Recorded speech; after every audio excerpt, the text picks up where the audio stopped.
matin à plusieurs d'entre vous que ça faisait longtemps que je n'avais pas vu.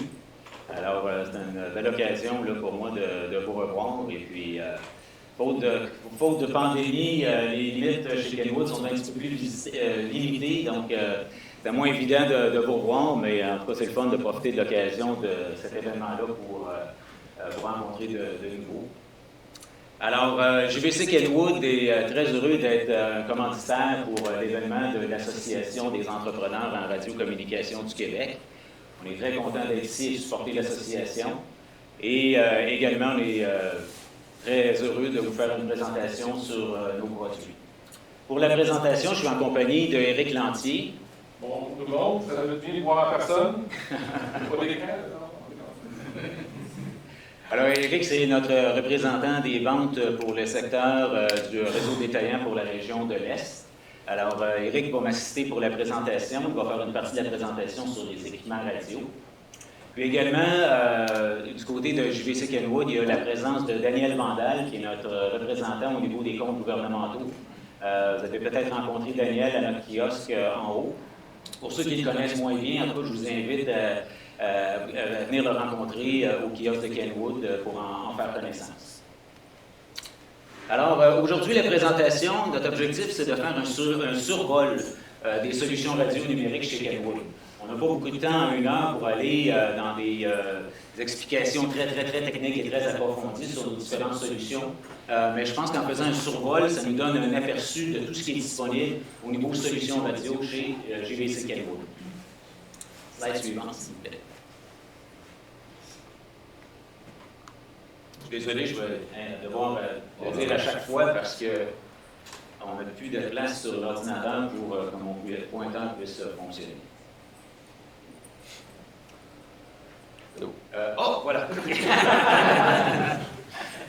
Donc, je préparais un agenda pour la présentation. D'abord, j'ai déjà fait la présentation de l'équipe qui est présente ici pour l'événement de l'association. Ce que j'aimerais faire également, c'est de vous présenter les différents canaux de vente chez Kenwood. Parce que depuis 2015, on a fait la création d'un nouveau département, qui est le département PSGS. PSGS, ce que ça veut dire, c'est Public Safety and Government Services Sector. Donc, c'est un département qui s'occupe principalement de promouvoir les solutions de radiocommunication Kenwood auprès des agences gouvernementales canadiennes, que ce soit au niveau fédéral, provincial ou municipal. Alors, Daniel Mandel en fait partie. Et on a notre canal de vente qui se trouve être le canal de vente du réseau des détaillants, le Dealer Sales Channel, que vous êtes habitués de voir. C'est Éric, en fait, qui est le représentant des ventes pour le canal de distribution Dealer Sales. Donc, je vais vous donner un peu plus d'informations là-dessus et en quoi ça peut vous être utile de travailler soit avec Daniel ou soit avec Éric. Ensuite, on va poursuivre avec la description des différents protocoles radio numériques. On va enchaîner avec un survol des systèmes et des répétitrices que nous offrons en termes de solutions d'infrastructure. On va parler également des lignes de produits au niveau d'entrée de gamme. Ça, ce sera Éric qui va faire cette partie-là. Il va parler également de la ligne de produits au niveau intermédiaire et au niveau des produits haut de gamme. Ensuite, je vais reprendre la présentation en vous donnant un bref aperçu des produits P25 qui sont disponibles chez Kenwood. Et on va procéder à une période de questions par la suite. On s'attend que la présentation dure environ 40 minutes, avec un 20 minutes pour une période de questions. Est-ce que ça vous va? C'est l'agenda qu'on a pour ce matin. Pas trop compliqué, pas trop simple en même temps. Et puis, je pense qu'il va en avoir pour tout le monde. Donc, au niveau des canaux de vente chez Kenwood, comme je vous l'expliquais, on a mis en place un nouveau département de vente qui se trouve être le département PSGS, qui s'occupe principalement de promouvoir, il s'occupe de promouvoir les produits et services de Kenwood auprès des agences gouvernementales. Donc, mon équipe, avec Daniel Vandal, notre travail, c'est principalement de pouvoir promouvoir nos produits auprès des organismes financés par des fonds publics, ou entre autres les agences gouvernementales fédérales, la Gendarmerie royale du Canada, par exemple, l'Agence de douane canadienne, les gouvernements provinciaux, les services municipaux, services de police, services d'incendie, le transport en commun. On parle de secteur de l'énergie, comme les compagnies d'hydroélectricité, les services de la santé, les hôpitaux, Société de la Couronne et le secteur ferroviaire. Donc ça se trouve être des marchés verticaux que l'équipe PSGS s'occupe. Le rôle de Daniel et le mien, c'est de rencontrer directement ces différentes agences gouvernementales-là pour s'assurer qu'ils connaissent bien nos produits, qu'ils connaissent bien nos solutions et qu'on puisse les considérer au moment où ils doivent aller en appel d'offres pour qu'ils puissent savoir qu'est-ce qui est disponible dans le marché et les options qui sont offertes à eux.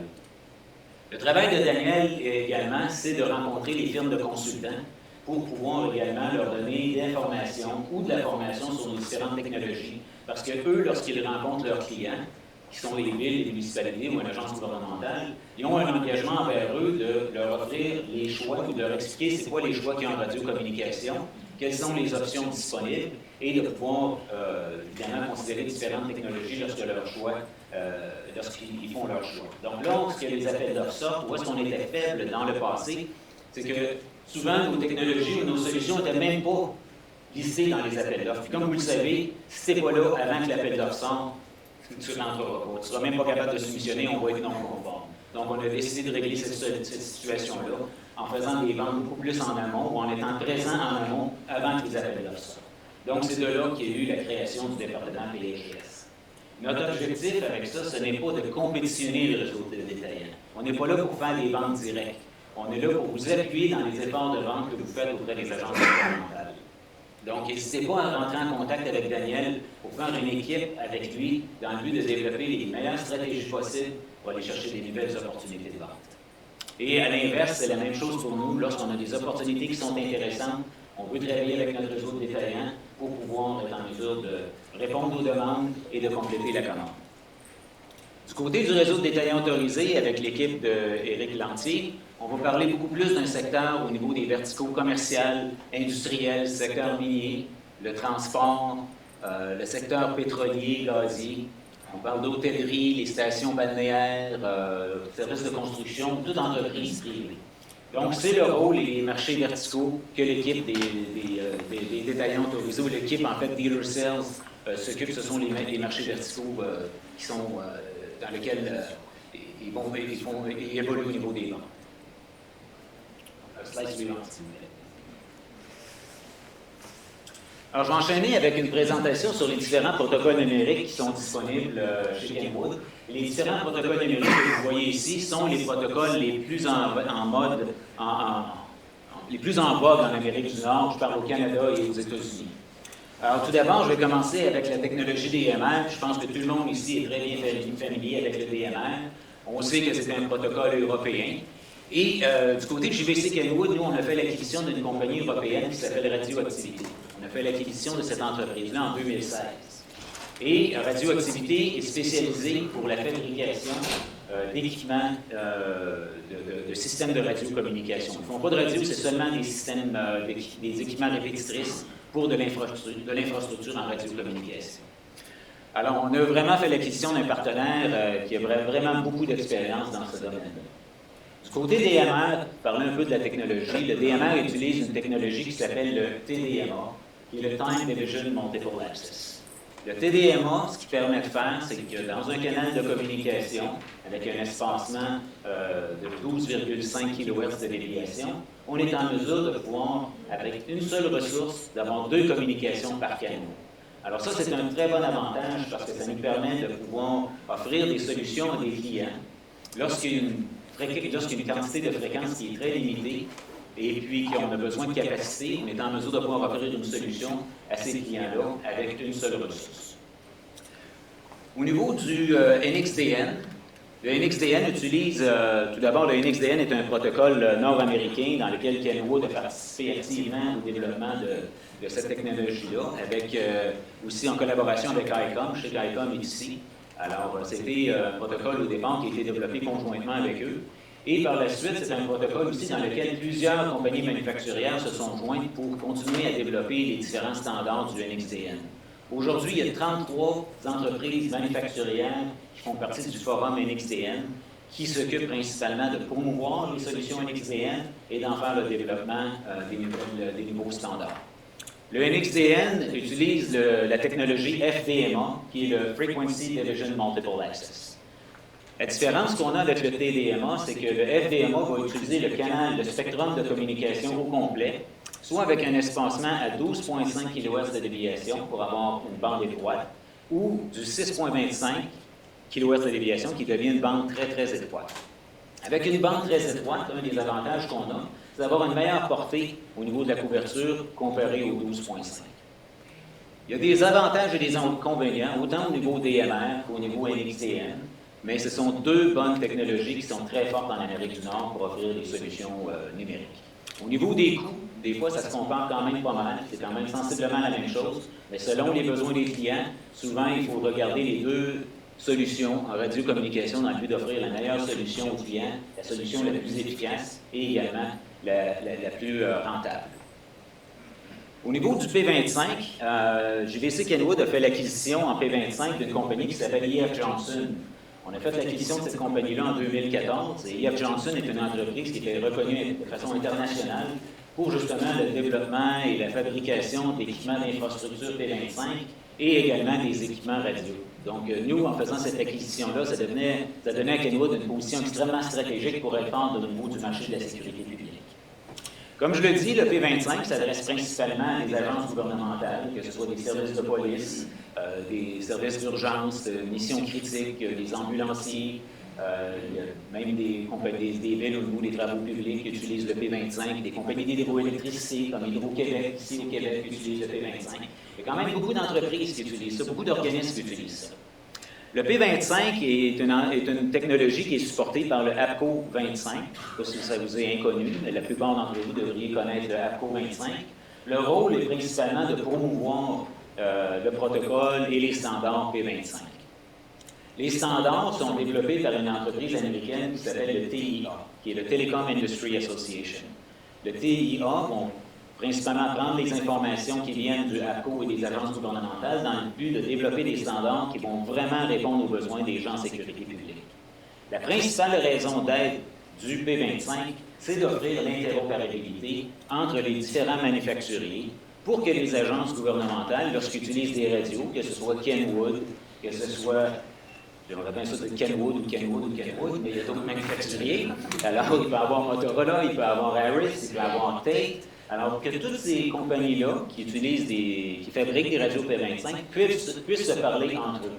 Peu importe l'infrastructure P25 qui est mise en place. Donc, c'est ce qui est la beauté du P25, c'est d'offrir une uniformité et une interopérabilité entre manufacturiers. De façon à être approuvés par le P25, les manufacturiers comme Kenwood doivent passer des tests à travers l'un des 7 laboratoires dans le monde, dans le but de prouver et démontrer leur interopérabilité. Alors, Kenwood est l'un des propriétaires de ces 7 laboratoires-là, et on invite régulièrement des entreprises comme Motorola ou Tate, Harris à venir tester leurs produits avec les nôtres sur nos infrastructures, et eux, en retour, nous offrent la même possibilité d'aller dans leur laboratoire pour démontrer notre interopérabilité avec leurs produits. Alors, de cette façon-là, on a un travail conjoint qu'on fait là-dessus, toujours dans le but de pouvoir répondre aux exigences du APCO 25, qui est d'offrir l'interopérabilité. Alors, ça vous donne un aperçu général des différentes technologies offertes chez JVC Kenwood. Slide suivante, s'il vous plaît. Par la suite, j'aimerais enchaîner avec une présentation de ces différentes technologies-là à travers les systèmes radio ou les répétitrices qui constituent des éléments essentiels pour le développement de systèmes de radiocommunication. Je vais commencer tout d'abord par les répétitrices de Kenwood avec la technologie NXDN. Slide suivante, s'il vous plaît. Alors, je vous présente tout d'abord un des répéteurs les plus populaires en conventionnel, qui est le NXR 710 ou 810. Ce répéteur-là est disponible dans les bandes de fréquences VHF ou UHF. Et c'est un répéteur qui offre une autonomie variable pouvant aller jusqu'à 50 watts au niveau de la puissance de l'amplificateur qui est intégré sur le répéteur. C'est un répéteur qui supporte autant un espacement de fréquence à 12.5 ou en 6.25 et supporte uniquement le NXDN. Ce qu'on peut faire avec les répétitrices NXR 710, le 710 va supporter autant la technologie analogique que la technologie numérique NXDN. Sauf qu'il va le supporter en mode conventionnel uniquement. Ce n'est pas un répéteur qui va être capable de faire du trunking, c'est seulement du conventionnel. Slide suivante, s'il vous plaît. Les types de configurations qu'on peut faire avec les répétitrices NXR 710 sont de pouvoir développer un réseau qui va permettre aux usagers d'avoir une plus grande portée, une plus grande couverture, lorsque les usagers radio ont besoin de plus de couverture qu'une communication asymplexe. Donc, à partir de là, on va offrir des solutions de système radio avec un seul répétiteur qui va constituer un site. On peut mettre plus qu'un répéteur pour avoir plusieurs canaux de communication sur un site. Ou encore, on peut relier via un réseau IP plusieurs sites de communication conventionnelle avec le NXR 710, dans lequel on peut relier jusqu'à 16 sites différents et qui va permettre de pouvoir offrir le roaming automatique, donc l'itinérance automatique entre les différents sites.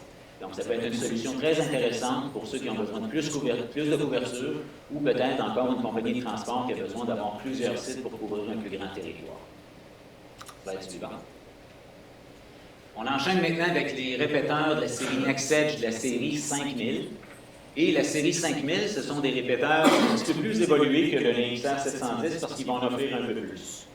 Les répéteurs de la série 5000 offrent des solutions toujours en NXDN, donc en FDMA, pour offrir des solutions de type conventionnel, single site, donc à site unique, un peu comme on a vu avec le NXR 710, ou entre autres, on peut offrir des solutions numériques trunking, dans lequel, sur un site de communication, on va avoir plusieurs répétiteurs, dont un servira comme canal de contrôle, et la tâche du canal de contrôle va être de répartir les différents appels à travers les canaux de trafic qui vont constituer les répéteurs 2, 3, 4 et 5.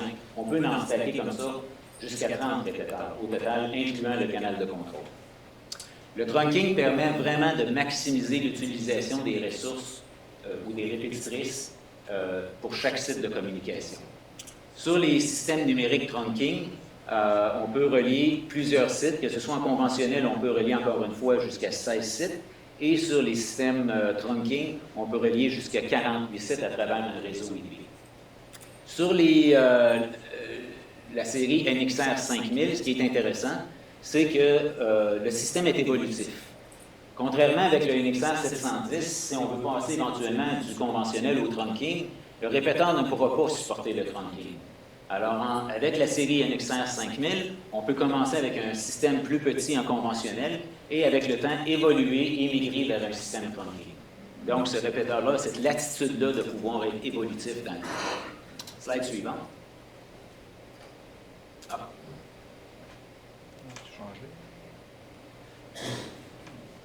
Ça suit pas l'écran. C'est quoi la puissance La puissance des répétitrices sont de 25 watts du répéteur en lui-même, sauf qu'avec la série 5000, on peut ajouter des amplificateurs de puissance qui vont vous donner jusqu'à 100 watts de power output. La plupart des entreprises qui offrent des amplificateurs de puissance, Crescent entre autres, vont être en mesure vont être compatibles avec nos équipements. Juste avant de parler du système génération 2, pour le système de génération 1, en passant, génération 2 n'est pas le remplaçant de la génération 1, c'est tout simplement une version différente de l'infrastructure NextEdge qu'on offre. Mais pour la génération 1, c'est la slide précédente, mais si on ne peut pas y aller, c'est pas plus grave que ça.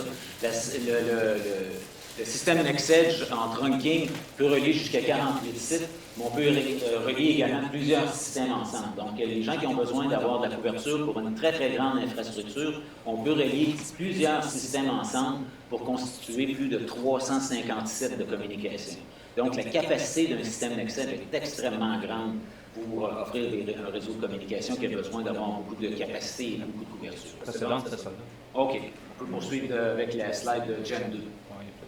Génération 2 a été mise en place avec les mêmes répétitrices que la série 5000. Donc, on garde les mêmes répéteurs, les mêmes NXR 5000. Soit dit en passant, les NXR 5000 sont des single band repeaters, donc c'est des répéteurs à bande unique, soit en VHF, UHF ou 800 MHz. On offre même du 900 MHz également dans ces catégories de répéteurs. Le Gen 2, lui, va être non seulement reposé sur un réseau IP, mais va reposer également sur des serveurs. Alors, on va ajouter des composantes informatiques pour offrir un réseau dans lequel un contrôleur système va être intégré. Et on peut rajouter un deuxième contrôleur système pour assurer une redondance si requis. Et le rôle du contrôleur système va être de libérer les tâches du control channel dans le but de donner plus de latitude au control channel. Par exemple, un des avantages intéressants, c'est qu'on peut maintenant passer de la voix sur le control channel sans avoir à être limité par l'utilisation des canaux de trafic qui sont utilisés. Alors, même si tous les canaux de trafic sont utilisés, le canal de contrôle va pouvoir passer de la voie. Et si le canal de contrôle est utilisé pour la voie, les canaux de trafic qui vont se libérer vont être disponibles pour acheminer une transmission. Alors ça, c'est un des gros avantages de Gen 2. Gen 2 également va donner la possibilité de pouvoir utiliser un des canaux de communication ici et de pouvoir le rendre exclusif à un département en particulier. Donc, on va pouvoir dire, toi, là, tu vas seulement être utilisé pour un service de police, par exemple. Alors, tous les autres ne pourront pas utiliser ce canal-là parce qu'il est réservé uniquement pour un service en particulier. Donc, c'est un très gros avantage. Un autre avantage, c'est à travers des passerelles Gateway, on peut utiliser évidemment des logiciels de répartition. On est compatible avec AFTEC, on est compatible avec Citron, évidemment. Il y a Telex également qui est compatible. Donc, à travers une passerelle Gateway, on peut être relié à un service de dispatch. Et le service de dispatch va avoir l'opportunité de pouvoir couper une communication. Alors ça, c'est quelque chose qui est intéressant. Ça offre une certaine forme de préemption qui est disponible à travers la console. Au niveau des contrôleurs sites, les contrôleurs de sites sont seulement nécessaires lorsqu'on possède plus que 10 répétitrices par site. Alors ça, c'est intéressant parce que c'est assez rare quand même qu'on ait plus que 10 répéteurs sur un site. S'il y a moins de 10 répéteurs, à ce moment-là, un contrôleur de site ne sera pas requis. On a également des systèmes bridge qui sont disponibles, dans lesquels on peut relier d'autres réseaux de communication ensemble, si c'est requis, pour offrir un plus grand système. Pour la gestion, le gestionnaire client du réseau, ce qui est intéressant comparativement à Gen 1, c'est qu'on a accès aux configurations du système à travers un serveur client, donc un web browser, ce qu'on ne peut pas faire avec le NextEdge 1. Alors, il y a pas d'avantage de ce côté-là. Il y a d'autres avantages également avec Gen 2 au niveau de la rapidité des communications data, surtout au niveau de la transmission de coordonnées GPS. On peut quintupler la rapidité d'information au niveau des positionnements GPS avec Gen 2 comparativement avec Gen 1. Tout ça à cause du contrôleur système. Donc, en gros, ça vous donne un aperçu des avantages du système Gen 2 et de ses fonctionnalités. Habituellement, on va voir ces genres de systèmes-là, surtout pour des très grands réseaux, des réseaux qui ont besoin de beaucoup de capacité, ou entre autres des services de sécurité publique qui recherchent vraiment d'avoir une redondance efficace avec des contrôleurs système et également d'avoir une flexibilité au niveau de la configuration du réseau. Alors, on a quelques systèmes comme celui-là déployés au Canada, on en a même ici au Québec qui sont déployés, et les gens qui utilisent ce système-là sont très heureux de l'efficacité de ce produit-là. Et ce qui est le fun, c'est que nos preuves sont faites. Il y a des réseaux fonctionnels en sécurité publique avec le Gen 2. Alors, il n'y a personne qui est cobaye et le système est en place. Slide suivante, s'il vous plaît. Je vais enchaîner avec radioactivité, avec les répétitrices KA 160 et KA 450. Au niveau du DMR avec radioactivité, ce qui est important de se rappeler, c'est que les répétitrices sont disponibles en VHF ou en UHF uniquement. Il n'y a pas de 800 MHz avec radioactivité qui est approuvé pour une utilisation en Amérique du Nord. Peut-être que ça viendra un jour, on est en train de travailler avec Radioactivité et Industrie Canada pour pouvoir,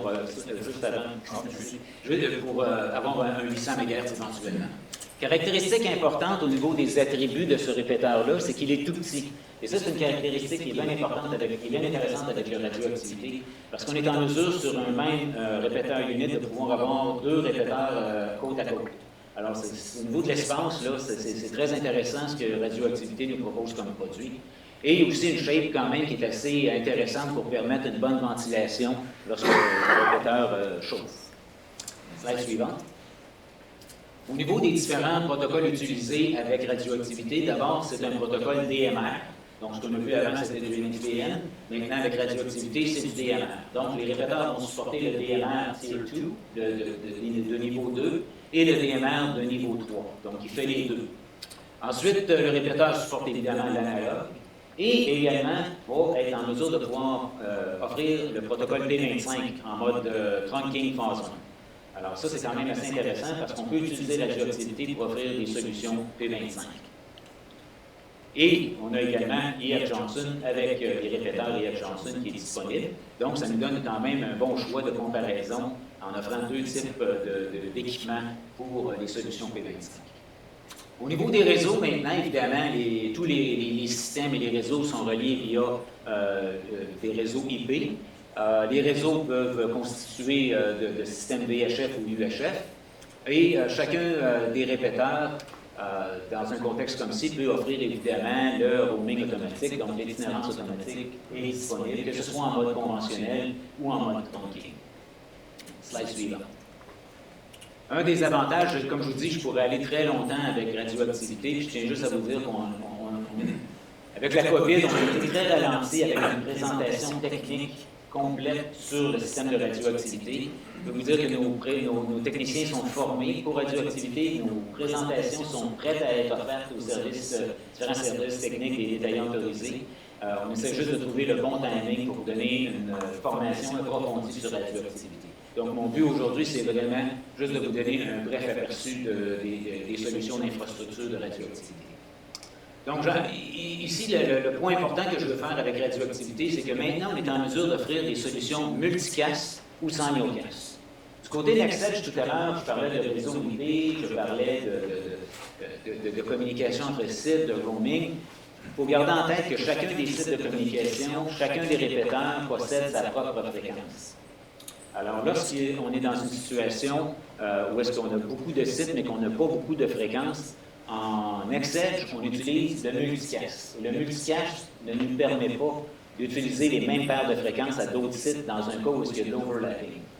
S'il y a de l'overlapping entre les sites en multicache, il y a des fortes chances que les gens qui ont leur radio sur eux, leur radio ne décode pas parce que justement, il y a de l'overlapping. Ce qui nous permet de pouvoir régler cette situation-là avec la radioactivité, c'est qu'on est en mesure d'offrir des solutions simulcast. Le simulcast va vous permettre d'utiliser les mêmes paires de fréquences sur différents sites, même s'il y a de l'overlapping, on sera en mesure de pouvoir s'assurer que les communications sont acheminées et qu'il n'y ait pas de désensibilisation ou d'interférence entre les sites, entre les signaux de communication pour assurer une communication fiable. Alors, le simulcast est disponible avec radioactivité autant en analogique, pas en analogique, autant en conventionnel numérique qu'en trunking numérique. Alors, ce sont des solutions qui sont très intéressantes. On a déjà déployé des systèmes comme ça au Québec avec certains d'entre vous, et cette technologie-là est disponible maintenant. Alors, je ne vais pas rentrer plus dans les détails avec ça, mais je pense que c'est une solution quand même qui peut être très intéressante lorsqu'on est dans un contexte où on a peu de fréquences disponibles et qu'on a besoin d'avoir de capacité. Radioactivité peut définitivement être une excellente solution dans ces cas-là. Slide suivant, s'il vous plaît. Au niveau du P25, je m'excuse pour la qualité de la photo, on va essayer d'améliorer ça, mais au niveau du P25, avec les systèmes Atlas, E.F. Johnson, on utilise beaucoup moins le nom de E.F. Johnson pour la commercialisation de ces produits-là. On va utiliser beaucoup plus le mot Atlas lorsqu'on parle d'infrastructures P25. Les infrastructures P25 avec Atlas, on offre la série 4500 comme répétitrice, avec un amplificateur de puissance qui peut atteindre jusqu'à 100 watts pour le Canada. Et ces répéteurs-là sont disponibles dans des bandes de fréquences VHF, UHF ou 700-800 MHz. Les répétitrices Atlas peuvent être en mesure, évidemment, de supporter l'analogique, supportent également le conventionnel en multicast ou en simulcast, et également le trunking en simulcast ou en multicast. Donc, on a une très grande flexibilité au niveau des solutions P25 avec les répétitrices de Atlas 4500. Slide suivante, s'il vous plaît. Cette slide-là vous parle principalement de l'écosystème d'une infrastructure et des composantes requises pour former un réseau Atlas P25. D'abord, on a des répétitrices Atlas, comme je vous ai parlé tout à l'heure. Ensuite, les répétitrices sont reliées à un système qui est un système manager qui permet de pouvoir faire la gestion du système. Et le système manager va être en mesure également de contribuer pour effectuer des opérations comme l'over-the-air programming ou, entre autres, utiliser les serveurs KMF pour faire les changements de clés d'encryption over-the-air. Kenwood également est un manufacturier de consoles avec la série Atlas Stargate, qui sont des consoles de base offertes pour des services de sécurité publique. Donc, ce sont des options qu'on peut offrir avec l'infrastructure ou l'écosystème complet. Et nos systèmes sont offerts également avec des contrôleurs numériques qui sont des serveurs qui vont un peu fonctionner comme le système de génération. Les répétitrices, lorsqu'on parle de trunking, en P25, on va parler de trunking de type phase 1 ou de trunking phase 2. La phase 1, principalement, utilise la technologie FDMA, qui est exactement la même que NEPSEJ. Et la technologie trunking de phase 2 va utiliser le TDMA, qui est le même type de technologie que le DMR. Alors, c'est la différence qu'il y a entre les deux. Cependant, en Amérique du Nord, plus de 95 ou entre 90 et 95 des réseaux déployés en Amérique du Nord sont de type trunking phase 1. Il y en a qui considèrent peut-être éventuellement migrer vers la phase 2 si c'est requis. Mais selon les informations que j'ai des agences gouvernementales en place présentement, il n'y a pas vraiment de besoin majeur de migrer vers la phase 2. La phase 1 fonctionne très bien et répond aux exigences et aux besoins des usagers qui sont sur le terrain. Slide suivante. L'infrastructure Atlas P25 utilise principalement une architecture distribuée. Donc, c'est un système décentralisé. On n'a pas, comme d'autres manufacturiers, ce qu'on appelle un cœur système ou un core system. Un core system qui permet principalement de mettre nos contrôleurs de site à un seul endroit qui va assurer la communication sur les sites. L'avantage d'avoir un système décentralisé comme celui-là, c'est que les contrôleurs que je vous parlais tout à l'heure vont résider à chacun des sites de communication.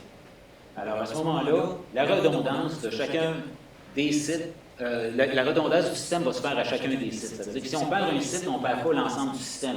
On va simplement perdre les communications à ce site-là, mais tout le reste du système va continuer d'opérer. Lorsqu'on a un core, si on perd le core, on perd l'ensemble du système. Alors, un core, c'est très dispendieux lorsqu'on fait l'acquisition d'un core. Souvent, les gens vont dire j'en ai besoin d'un deuxième pour assurer une redondance, donc c'est 2 fois l'investissement d'un système central. Avec notre infrastructure distribuée, aucun core est requis. Seulement les contrôleurs ou un contrôleur de redondance qui est requis à chacun des sites. Donc, en gros, ça vous donne un aperçu du genre, du type d'infrastructure qu'on propose pour les systèmes P25. Slide suivante, s'il vous plaît. Rapidement, une idée d'une architecture distribuée Atlas P25, qu'est-ce que ça va comprendre? Tout d'abord, on va avoir un serveur qui va s'occuper des passerelles de données pour principalement la gestion du GPS, du KMF. Le KMF, ça se trouve être un serveur principalement qui va s'occuper du changement des clés d'encryption pour les services de sécurité publique. Donc, on peut changer ces clés d'encryption-là over the air. Il y a le OTAP pour la reprogrammation des radios over the air. Message texte, donc tout ça va être géré à partir d'un serveur qui va servir de passerelle de base de données. Ensuite, on peut faire de la téléphonie. On peut également utiliser évidemment des répéteurs de type phase 2, de type phase 1, comme j'ai parlé tout à l'heure. Nous avons également des systèmes en mode conventionnel. Nous avons des passerelles ISSI qui permettent d'offrir un gateway pour le PTT over cellular à travers des passerelles comme ESChat, Kodiak, il y en a d'autres également, donc nous sommes compatibles avec ces entreprises-là. On a également des passerelles CSSI pour des connexions avec les différentes consoles. On a marqué AFTF ici. Zetron, on l'a enlevé parce qu'il y a eu des changements chez Kenwood. Zetron n'appartient plus à Kenwood, mais c'est compatible avec Zetron quand même, ou avec Telex et plusieurs autres types de consoles, ou entre autres la console Stargate de Kenwood. Également, il y a des voice loggers qui sont disponibles pour l'enregistrement. Je pense qu'il y a des gens de Comitel qui sont ici. Je sais qu'ils ont travaillé avec les gens d'E.F. Johnson Kenwood aux États-Unis. Et ce sont des plateformes qui sont compatibles avec les réseaux de radiocommunication Atlas P25. Alors, je vais laisser la place à M. Lantier, tant qu'il ne reste plus de temps, parce qu'on est déjà à 10h22. M. Lantier, c'est à vous. Merci, François. Donc, on va faire un petit survol de nos radios portatives et mobiles chez Kenwood. Nous allons débuter avec la série NX1000, qui a été un franc succès depuis son lancement, ça fait pour environ 2 ans maintenant. Vous allez remarquer qu'il y a un petit nouveau aussi qui se rajoute sur la photo. Donc, nous avons lancé le nouveau le 1200 VHF K6, K3, et le nouveau 1300 K6, qui est plein quali IP67, bien sûr avec le connecteur d'accessoires sur le côté. Donc, j'en ai un kiosque en haut aussi, donc vous allez pouvoir le voir physiquement qu'est-ce que la radio parle. Donc, prochaine slide, s'il vous plaît. des petites animations. Là. On va faire le doigt un peu. Donc, un petit résumé des modèles. Vous allez voir bien sûr la grande flexibilité de la série NX1000. Le modèle analogue seulement, qui est très populaire, qui a remplacé nos défunts 3402 Alouette, qui sont bien sûr, peuvent être mis à jour numérique en l'ajout de licence. Donc, plusieurs d'entre vous utilisent cette facilité-là au niveau de l'inventaire, de la gestion d'inventaire, de garder un simple modèle analogique et de rajouter des licences par la suite nécessaires pour les rendre numériques. Petite parenthèse concernant les petits nouveaux qui sont arrivés dernièrement, plein clavier. Donc le 1300 MK3 par exemple, ou le 1300 DK6, 1200 DK2, DK4, je me suis trompé dans mes. Vous allez remarquer qu'on l'a pas en version analogique, donc c'est version numérique seulement pour le nouveau portatif plein clavier IP67. Prochaine slide. Donc, un petit aperçu, puis encore des petites. Donc, les marchés qui sont ciblés par la série NX1000, marchés très grands. On peut aller jusqu'à la construction, l'éducation, dans les écoles, au niveau de l'hôtellerie industrielle. Pour un radio d'entrée de gamme très solide, il a fait ses preuves déjà. Très bon commentaire de la part de vous concernant votre clientèle qui apprécie la série NX1000. Je crois aussi définitivement que le 1300 NK6, pour nommer celui-là, le plein clavier, la version plein clavier, IP67 va avoir une part de marché dans les prochains mois, prochaines années.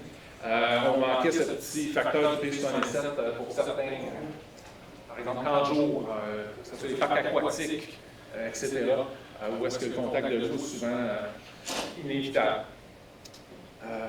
Prochaine slide, s'il vous plaît.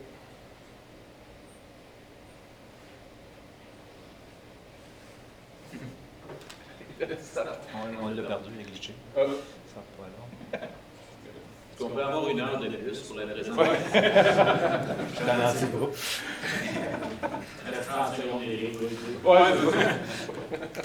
On va rouler. Donc, ça fait le tour un peu de la série NX1000. Au niveau de la série 3000, qui est notre niveau d'entité intermédiaire, que vous connaissez aussi également, pas de changement dans cette série-là. Donc, on a le 3 modèles maintenant, clavier plein clavier, clavier limité et de base, avec les deux types de connecteurs possibles, connecteur universel, connecteur 2 pins. Donc, dans les bandes de fréquence VHF, UHF, 8900 MHz. Petite parenthèse, j'ai oublié de mentionner sur la NX1000, bien sûr, ça fait VHF et UHF seulement. Prochaine slide, s'il vous plaît. Bien sûr, notre série NX3000 se fait en radio intrinsèque CSA, donc très compétitif au niveau prix sur le marché, point de vue qualité. Prix, c'est pas mal un imbattable, comme vous pouvez le savoir, versus la compétition. Donc, toutes les classes 1, division 1 groupe ABCD, classe 2, bref, il ne faut pas avoir plus d'intrinsèque que ça, c'est mon punchline que je dis au versus de la vente de chacune des classes, que c'est chacune des classes et divisions. Bien sûr, c'est le modèle connecteur universel seulement qui est intrinsèque, donc le connecteur 2 pins ne l'est pas. On va faire bien attention avec ça. Prochaine slide, s'il vous plaît. Donc, très utile, très populaire au niveau des incendies. Grosse clientèle de ce côté-là. Surtout à cause tout comme les codes en encode. L'enregistrement vocal aussi qui est très utile. L'IP67 au niveau de l'intrinsèque aussi. Rend le modèle très populaire au niveau des services incendies. Puis ça produit aussi également. Et l'audio 1 watt, bien sûr, qui est très important. Les bruits ambiants. Mais un peu la même chose du côté pétrolier gazier, surtout au niveau radio CSA. Modèle très populaire. IP67 également, toujours utile aussi, si on travaille dans les bouches d'égout, etc. Bluetooth. Bref, c'est un all-in-one pour un radio d'entrée intermédiaire. La seule grosse qualification qui va le séparer du 5000 dans le fond, qu'on va voir prochainement, c'est vraiment au niveau de la technologie numérique. Il y a un mode numérique à la fois qui va être utilisé versus le 5000 si on va en faire plus loin. Mais par contre, est compatible DMR et Nextel, sans problème, bien sûr, analogique. Donc, un autre secteur qui est populaire aussi au niveau de l'énergie, que ce soit hydro, que ce soit, encore une fois, au niveau gaz, etc. Donc, ça se fait un peu au niveau des slides. Prochaine slide. Secteur manufacturier, encore une fois.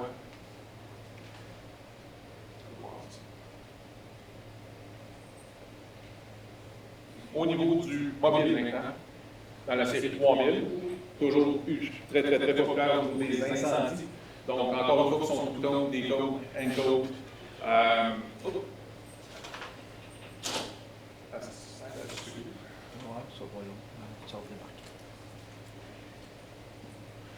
Aussi, une caractéristique qui n'est pas souvent connue aussi du NX3000, c'est que la tête peut être détachable. Il ne peut pas avoir plus qu'un RF-deck à la fois, par contre, il y a une tête de contrôle, mais il est détachable. Donc, j'ai encore souvent des reps qui vont m'appeler et ne sont pas au courant de cette fonction-là. Donc, ça peut être utile au niveau des incendies, définitivement, ou autres transports, etc. L'annonce vocale également, DMR en tier 2, tier 3, compatible Nextel également, analogue comme le portatif.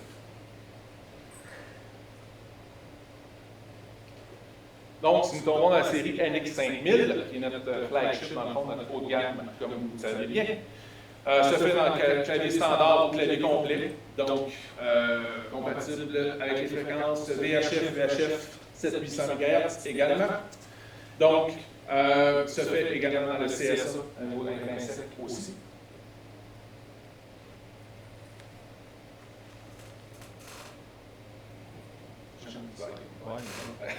Il commence à chauffer. Je vais prendre un café. Il débarque, il rembarque. C'est parce que c'est du bon contenu, ça. Ah, pour moi, il ne veut pas changer. Alors, bien sûr, le mobile, de la série 5000, comme vous connaissez beaucoup. Par contre, il fait un peu plus que la série 3000. Donc, au niveau de la tête détachable, nous pouvons aller jusqu'à 2 têtes détachables à la fois, jusqu'à 3 RF deck aussi. Donc, il faut avoir la technologie, un deck VHF, un en U, un en 800, un en DMR ou un en Excel. Il n'y a aucun problème de ce côté-là. Donc, le différentes têtes détachables également de disponibles. On a bien sûr la KCH19 qui est la standard. Ensuite, on va avec la 20 qui est un écran un peu plus grand, avec les boutons plus gros également. Meilleure visibilité. Les différents setups disponibles, vous pouvez voir aussi également la flexibilité avec plusieurs RF à la fois, plusieurs têtes de contrôle. Et aussi, un modèle de tête de contrôle qui est méconnu, je trouve, encore aujourd'hui, qui est très intéressant, c'est la KCH21. Qui est tout simplement la version, on veut, end-mic d'une tête de contrôle. Donc, tous les contrôles de la tête, d'une tête de contrôle régulière, dans le fond, à portée de la main. Une petite parenthèse, c'est important de savoir aussi que cette tête de contrôle-là, à la main, on ne peut pas en avoir une en plus de 2 autres têtes de contrôle supplémentaires. Ça va vraiment un maximum 2, peu importe la configuration choisie. Donc, des petits exemples au niveau du display. La série 5000, donc l'écran couleur facilite aussi la visibilité des différents canaux, différentes fréquences utilisées. C'est d'autres slides. Quand l'écran blink, il passe à 5 euros. Je ne sais pas pourquoi il... Quand la vidéo se fait un refresh. Donc, les différentes clientèles qui vont utiliser, qui sont ciblées par la série NX5000, vous connaissez pas mal le marché au niveau de la foresterie, l'énergie, travaux publics, au niveau incendie également, sécurité publique, construction, transport, font en sorte que la série 5000 a un réseau de choix de ce côté-là. Prochaine slide, s'il vous plaît. On parle du transport. Accélérer parce qu'on va manquer. Super. Mais c'est pas de notre faute. Non, à cause de l'ordinateur. Donc, les services incendies, encore une fois, une bonne clientèle pour la série 5000, surtout si on parle des têtes détachables, pour l'entraide au niveau des différentes technologies qui peuvent être utilisées par différentes municipalités, une peut être en B, une en Q, une en DMR, une en Excel, bref, fait en sorte que c'est un modèle qui est très populaire. Au niveau aussi des enregistrements vocaux peuvent se faire au niveau de la carte SD, donc très intéressant. Aussi au niveau de la capacité, on va aller jusqu'à une carte de 32 GB, puis on parle de 500 quelques heures de transmission qui peuvent être enregistrées. Donc ça fait pas mal le tour de notre série de radio entrée et intermédiaire et haut de gamme chez Kenwood. Donc, je vais laisser la parole à François. Merci beaucoup, Éric. Alors, pour compléter notre présentation, je vais juste faire un survol rapide des équipements radio P25 que nous offrons à travers la plateforme Viking. Donc, les produits P25 chez Kenwood sont commercialisés sous cette marque-là, la marque Kenwood Viking. Chacun de ces radios-là que vous voyez ici a déjà évidemment sa certification CAP, donc ils ont déjà été testés pour fonctionner avec d'autres manufacturiers d'infrastructures radio et d'autres compagnies, des manufacturiers radio et d'infrastructures radio. Le premier modèle qu'on a, c'est un modèle haut de gamme à simple bande qui est le VP5000, donc il y a un acronyme différent que le NX5000, mais c'est principalement le même radio. Si on regarde de façon esthétique, c'est probablement juste l'écran qui est un petit peu différent. C'est quand même un écran couleur qui est offert avec ce radio-là. Mais le concept et l'ergonomie du radio est tout à fait identique à celui du NX5000. Alors, c'est un radio qui est très apprécié par la sécurité publique, qui a été développé pour des services de police, pour des services d'incendie, parce qu'évidemment, il offre des fonctionnalités comme l'encryption AES à 256 bits d'encryption, avec le module qui est fait approuvé du côté fédéral avec le FIPS 140.2, donc il supporte évidemment ce type d'encryption-là. C'est un radio aussi au niveau de son ergonomie qui est très léger. On parle de moins de 450 grammes environ. Et un hauteur de radio qui est un peu moins que 5,7 pouces, si je ne me trompe pas. Donc, dans sa catégorie de radio, pour un radio robuste, c'est un radio qui est très apprécié de la part des gens de sécurité publique. De plus, évidemment, il est IP67 et il offre également des certifications CSA. Le vrai CSA, là, pour les classes 1, division 1, groupe A, B, C, D, eh bien, c'est toujours possible d'avoir ces certifications-là avec ce modèle de radio. Du côté d'un modèle extra robuste, nous avons le VP6000, donc c'est un radio aussi simple band, simple bande, des radios qui sont disponibles dans le VHF, UHF ou 700-800 MHz. C'est un radio de la série 6000 qui ressemble étrangement à la série 6000 d'un autre manufacturier en P25, là, que je ne me rappelle pas le nom. Et puis, c'est un radio de catégorie extra robuste. Donc là, on parle d'une construction encore plus robuste que le radio de la série 5000. On parle d'un radio aussi avec une ergonomie différente. Je ne sais pas si vous pouvez voir, mais le radio a une forme un peu en V. Alors, la forme en V permet vraiment d'avoir une meilleure grippe sur le radio. Il permet également la flexibilité pour ceux qui, entre autres les services d'incendie, qui travaillent avec ce qu'ils appellent des bunker suits ou des combat suits, de pouvoir glisser facilement le radio dans une poche. Alors, le V-Grip permet cette facilité-là. Le radio également possède un top display, donc pour ceux qui utilisent le radio à la hanche, il y a un écran sur le dessus qui permet de pouvoir lire les informations d'un appel entrant ou d'une information data qui va rentrer. Remarquez également l'espacement entre le bouton de volume et le bouton de contrôle qui sont quand même assez espacés. Donc, ceux qui travaillent avec des gros gants sont en mesure de pouvoir bien manipuler le bouton du volume et le bouton du canal de volume, le bouton de canal.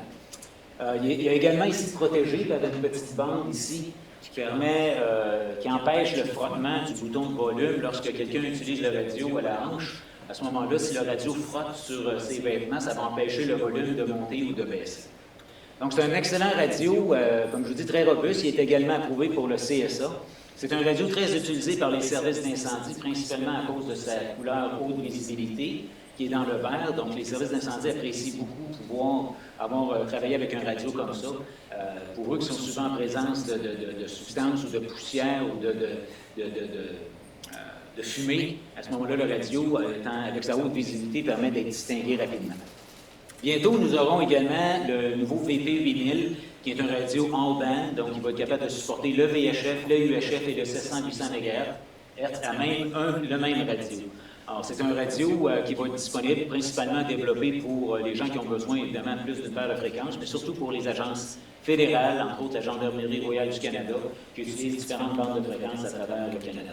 Donc ça, ce sera un radio qui va être très intéressant pour eux. Vous avez notre gamme de produits mobiles, puis on adopte beaucoup la simplicité chez Kenwood, parce qu'ici, la différence qu'on va trouver avec les appareils mobiles, c'est principalement la tête de contrôle.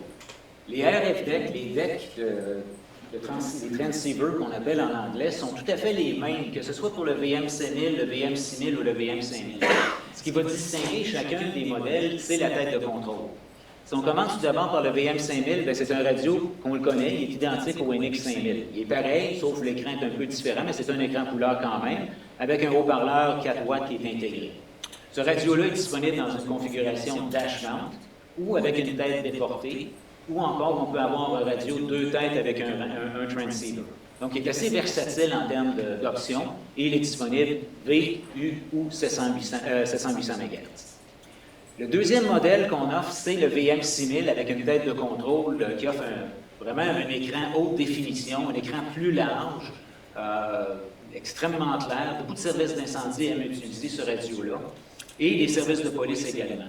Ce qui va le distinguer, celui-là, tout d'abord, il n'y a pas d'haut-parleur intégré à la tête de contrôle, ça prend un haut-parleur externe. Donc, il y en a beaucoup qui aiment avoir un haut-parleur externe pour avoir une sonorité plus forte. Le deuxième élément, c'est que le bouton de volume et le bouton de canaux est contrôlé à travers des boutons rotatifs. Donc, ce sont on appelle ça des knobs en anglais. Donc, ce sont des boutons rotatifs, contrairement au VM5000 qui utilise des clés, des push keys, autrement dit. Alors, ceux qui préfèrent avoir des knobs ont le choix d'avoir cette option-là avec le VM6000. Le VM6000 offre également des têtes de contrôle à main, donc un handheld control LED, qui est la tête de contrôle qu'Éric parlait tout à l'heure. Cette tête de contrôle-là est souvent utilisée par des services de filature au niveau de la police. Ils veulent avoir une tête de contrôle discrète, cachée dans le coffre à gants ou dans le... peu importe. Alors, à ce moment-là, c'est une option qui est disponible, qu'on peut rajouter avec le VM6000 ou, entre autres, avec le VM6000. Le VM5000, ici, ça c'est une erreur, c'est pas un single band, c'est un multi-band. Le VM5000 va pouvoir permettre de pouvoir stacker jusqu'à 4 RF decks qui va offrir des bandes de fréquences dans le VHF, UHF, 700-800 MHz et également le low band. C'est, pour ceux qui le savent, qui supportent la Défense nationale a plusieurs bandes de fréquences dans le low band. Et on a un des fiers fournisseurs de la Défense nationale pour des radios low band. Alors, le low band, si la Défense nationale est intéressée par un choix de nouveaux radios qui offrent cette capacité-là, le VM5000 pourrait correspondre à un excellent choix pour cette agence gouvernementale-là. Évidemment, on fait des efforts pour promouvoir ça auprès de la Défense nationale, mais certains d'entre vous qui ont ce client-là, n'hésitez pas à leur proposer cette solution-là. La solution va fonctionner autant en analogique qu'en P25 conventionnel ou trunking phaseur. J'ai terminé. J'ai une question, puis on arrive à la période de questions. C'est terminé, on peut, je pense que la question. On voit de plus en plus dans les marchés des portables avec la possibilité qui supportent LTE, c'est pour les personnels. Est-ce que vous avez des produits dans ces... Qu'est-ce que c'est, ça, le LTE? Evolution, c'est-à-dire... Oui, des farces. C'est à gagner du temps, j'espérais que Donald me dit « c'est terminé ». Donc, c'est ça. Est-ce que vous avez cette gamme de produits à quel niveau? Est-ce qu'il y a d'autres questions? J'ai une autre question. Oui, la réponse, exactement, je vais la donner la réponse. Je fais des blagues avec ça parce que je sais que le LTE, c'est une solution qui est très attendue de la part de nos partenaires et puis qui a souvent été demandée. Quand est-ce que Kenwood va avoir le LTE? Quand est-ce que vous allez avoir le LTE? Écoutez, pour nous, de notre côté, ça fait des années qu'on en parle à nos amis de Kenwood Japon. On est une entreprise japonaise. On leur soumet régulièrement avec Kenwood USA des rapports sur le marché, des rapports sur l'industrie pour leur démontrer l'importance et les besoins qu'il y a de développer un radio qui supporte le LTE. On leur a même mentionné que certains de nos concurrents offrent déjà des solutions LTE. Alors, c'est sûr qu'eux, ils l'ont en tête, ils le savent. Selon les informations que j'ai présentement, malheureusement, nous n'avons pas de produits à court terme que nous allons offrir avec les solutions LTE.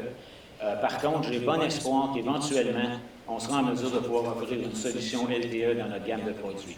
Par contre, ce que je pourrais vous mentionner, c'est que notre force, c'est vraiment au niveau des solutions LMR. Puis ça, je pense qu'à la base, c'est pas tout le monde qui a besoin de solutions LTE. Il y a beaucoup de gens qui ont encore besoin des solutions, comme je vous l'ai présenté, comme quoi Éric et moi vous a présenté aujourd'hui. Ils ont besoin des solutions avec la communication instantanée, une couverture en simplex ou une couverture avec du conventionnel, du trunking. Et ça répond à plusieurs besoins de marché. C'est sûr que s'il y a un besoin dans le LTE, malheureusement, on ne l'a pas pour le moment, mais j'ai bon espoir que ça s'en vient. En parlant de LMR, j'avais remarqué que vous couvrez le VHF et le HF 700. Oui. Il y a une borne dans les 900, ça va être 960. Je ne les vois pas dans vos produits de 15 Dans le NXDN, on offre le 900 également. J'en parle pas beaucoup parce qu'il n'y a pas vraiment